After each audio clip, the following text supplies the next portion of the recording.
Bagaimana kita meniru dan menjadi lebih besar dari Tiongkok? Kalau ada pertanyaan seperti ini, bagaimana kita menjawabnya? Pertama, ciptakan proyek nasional sebagai lokomotif pembangunan ekonomi, seperti membangun infrastruktur dinamis, perumahan, mesin perang, satelit komunikasi big data, ketahanan energi, food country, kesehatan, dan pendidikan nasional kelas dunia. Proyek nasional ini, satu, bagaimana membuat Indonesia menjadi negara superpower di tahun 2045. Untuk itu, kita jelaskan apa itu negara superpower terlebih dahulu. Negara superpower itu berciri dua hal. Ada yang didominasi dan kekuatan militernya terbaik di dunia. Apa yang didominasi? Tiongkok itu misalnya mendominasi perdagangan dunia. Tiongkok juga mendominasi transportasi laut dunia serta jaringan distribusi. Amerika apa yang didominasi? Amerika itu mendominasi mata uang dolar, minyak bumi dan gas, Wall Street, informasi teknologi, digital dan satelit, mengendalikan komunikasi internet, science, medicine, alat perang, armor and guard, sampai hiburan seperti kasino, Broadway, dan Hollywood. Mereka menguasainya. Jadi kalau Indonesia mau menjadi negara superpower, maka harus ada dua hal tadi. Ada yang didominasi dan kekuatan militernya mumpuni. Militernya harus sampai punya Sixth Army atau angkatan ke-6 yaitu Space Army, pasukan Antartika. Pastikan seluruh produksi militernya buatan dalam negeri dari satelit, kapal selam, 1 juta pesawat pengintai dan perang berbasis drone, senjata hulu ledak nuklir, dan magnetic laser beam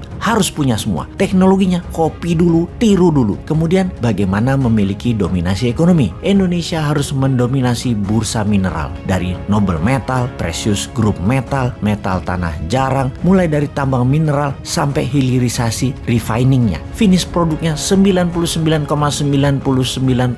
pure metal. Lalu dibuat bursanya sebagai pengendali harga pasar, sebagai price makernya. Indonesia harus mendominasi dan menjadi food country terbesar di dunia, pengendali pangan dunia. Kemudian kendali atas air atau laut sebagai negara maritim terkuat dan terbesar di dunia, menjadi negara terkuat dan terbesar di selatan Katulistiwa, menjadi Atlantis baru dan Lemurian baru, menggabungkan kekuatan api dan kekuatan air. Pertama harus dipastikan Indonesia buatkan grand plan dan detail cost accountingnya. Berapa biaya, modal belanja untuk membuat semua itu terjadi 24 tahun dari sekarang hingga tahun 2045. Katakan angkanya muncul dari langit aja. Tiap tahun selama 24 tahun perlu 11.000 triliun rupiah. Maka printing money, print cetak uang saja. Sekedar mengingatkan, Tiongkok itu awal-awal tahun 80-an hingga tahun 90-an itu membangun masih asal-asalan, masih coba-coba dan berani. Toh uangnya ada ya. Sound familiar ya dengan kata-kata pokoknya uangnya ada gitu ya. Produk Tiongkok yang 3 kali pakai rusak itu biasa. Gedungnya disebut tofu building, dam air, jalanan, jembatan semua jelek mutunya. Dan Tiongkok di tahun 90-an itu adalah imitating country. Semua dikopi, semua ditiru, semua diduplikasi. Pemerintahnya cuek, pura-pura tidak tahu padahal mereka yang mempromosikan. Lalu tahun berjalan, yang tadinya meniru, tadinya imitating, menjadi mahir atau dalam bahasa kita namanya ala bisa karena biasa. Mulailah kepercayaan negara lain yang tadinya anti malah kemudian bermitra dengan produsen Tiongkok untuk maklun membuat produk utama mereka. Ternyata dunia tunduk ketika tangan terampil dan kekuatan kerja bangsa Tiongkok dimanfaatkan untuk produksi hulu. Bahkan Amerika pun menggeser 40% manufakturnya ke Tiongkok, juga Eropa serta Korea Selatan. Itu setelah bertahun-tahun imitating dan meniru. Inilah yang kita harus lakukan. Inilah yang Indonesia harus lakukan.